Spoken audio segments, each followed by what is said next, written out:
following story happened to this guy's uncle who lived in the mountains in Oaxaca. His uncle would always tell him that paranormal things would happen all the time there, especially because he lived away from the city, he lived up in the mountains. There was this one time that his uncle said that he was asleep and he started to hear these really strange sounds coming from a tree. It was almost as if these sounds were calling out to him. So his uncle says that this were to happen night after night after night until one day he just had enough. He was tired, he was upset, it kept waking him up. So he decided to go outside, look towards the tree and just say, "What do you want? Like, what do you want from me? Who are you?" Nothing responded. He didn't hear the sound. He went back inside, and then night after that, the same thing happened. Something would make a loud sound, almost like if it was calling him. Obviously, he was very much over it. One day, he gets up, he screams at the top of his lungs towards that tree and tells whatever or whoever is out there that he is not afraid of them. That night, he couldn't go to sleep because it sounded like somebody was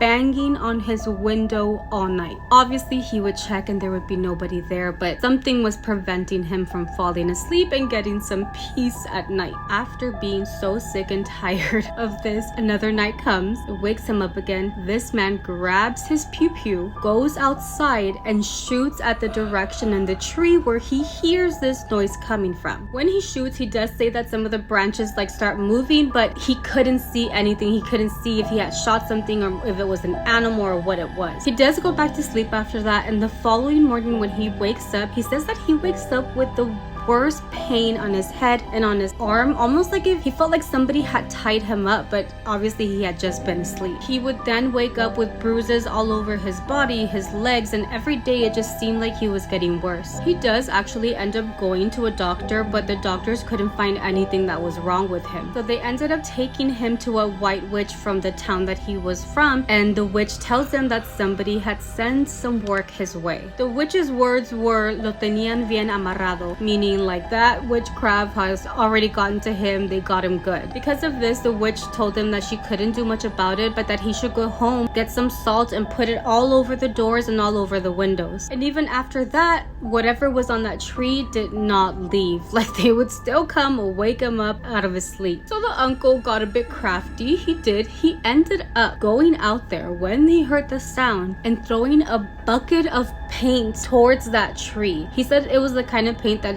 wouldn't clean off really easily. The next day, he decided to visit a few of his family members, and that is when he goes to his aunt's house, where he saw that she had bandages on her stomach, like something had happened, but around her face she had paint that he could tell she couldn't get off of her. When he says this, he does say that he got very scared, but at the same time he's like, this lady, my own aunt, had been the one fucking with me. So he tells her straight up, "Can you please remove the brujeria that you have on me?" He tells the aunt, "I won't bug you anymore, I don't want to fight with you anymore, just please remove the brujeria." Apparently he would always be fighting with that aunt, it was an ongoing thing for the longest time. The fact that he had an ongoing feud with his aunt and he didn't know who was on that tree. After this, the uncle did decide to move in the city and no longer lives up in the mountains. He explains that sometimes they do call his uncle and that his uncle's doing really well, obviously being away from the country and his auntie. How much hate do you have to have where you're no longer arguing, you're like, yeah, I'm gonna fucking ruin your night's sleep with brujeria to top it off. At least she removed the brujeria, I guess, because he's doing great now.